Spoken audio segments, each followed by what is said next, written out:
မင်္ဂလာပါ animation မှတ်စုများ series video နှစ်ကနေကြိုဆိုပါရစေ။ဒီဗီဒီယိုမှာတော့ animation လုပ်တဲ့အခါမှာအသုံးပြုတဲ့ပစ္စည်းတွေအကြောင်းကိုပြောပြပေးမှာဖြစ်ပါတယ်။ animation ကိုစာရွက်ပေါ်မှာရောကွန်ပျူတာမှာ digital ဓာတ်ရိုက်ရောဆွဲလို့ရပါတယ်။စာရွက်ပေါ်မှာဆိုရင်တော့ပထမအဆုံးလိုအပ်မှာက pack bar သို့မဟုတ် tab ဂျပန်လို tab book ဖြစ်ပါတယ်။ pack bar ကစာရွက်အထက်ထဲမှာရှိတဲ့စာရွက်တွေကိုမရွေ့အောင်ထိန်းထားပေးပါတယ်။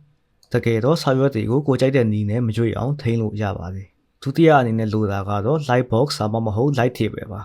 ။ light box ကတော့စာရွက်အထက်လိုက်ရဲ့အောက်ကနေမီးထိုးပေးပြီးစာရွက်တွေကိုဖောက်ပြီးကိုတရွက်စီမှာဆွဲထားတဲ့ပုံတွေကိုမြင်ရအောင်လုပ်ပေးပါတယ်။တတိယအနေနဲ့လိုတာကတော့ camera ဒါမှမဟုတ် webcam နဲ့ stop motion animation software ပါ။ဒါကတော့ကိုဆွဲခဲ့တဲ့ပုံတွေကိုဓာတ်ပုံရိုက်ပြီးဗီဒီယိုအနေနဲ့ပြန်ကြည့်ဖို့ပါ။ဒီနေရာမှာ OpenTools ကိုလည်းသုံးလို့ရပါတယ်။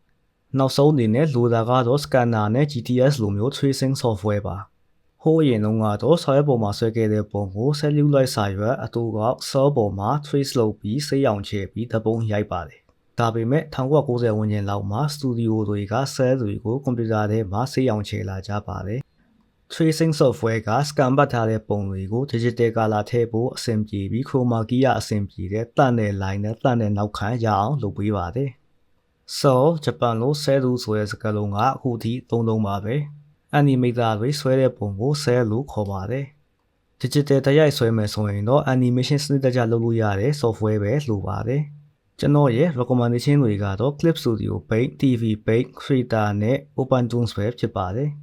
နောက်ဆုံးအနေနဲ့ဘယ်နည်းကိုပဲတုံးထပ်ထားဆွဲထားတဲ့ cell တွေကို background နဲ့ထပ်ပြီး video နဲ့ထုတ်လို့ရမယ် After Effects လိုမျိုး compositing software လိုပါတယ် animate လုပ်မယ်ဆိုရင်တော့ line ကောက်တဲ့အခါနဲ့ color ချဲတဲ့အခါမှာသုံးတဲ့စနစ်ကြောင့် After Effects ဆိုပဲသုံးသင့်ပါတယ်ဟိုးရင်တုန်းကတော့ဒီအဆင့်မှာ multi-plane camera ကိုသုံးပါတယ်ဂျပန် animation pipeline မှာဒီအဆင့်ကိုအခုအထိစဆွဲဓာတ်ပုံရိုက်ခြင်းလို့ခေါ်ပါတယ်ဒီနေ့ကတော့ဒီလောက်ပါပဲစိတ်ဝင်စားရင်နောက်လာမယ့် basic animation လေးတွေလုပ်တဲ့ဗီဒီယိုလေးတွေမှာလာ join လို့ရပါတယ်ကျေးဇူးတင်ပါတယ်နောက်ဗီဒီယိုလေးတွေမှာပြန်တွေ့ကြပါမယ်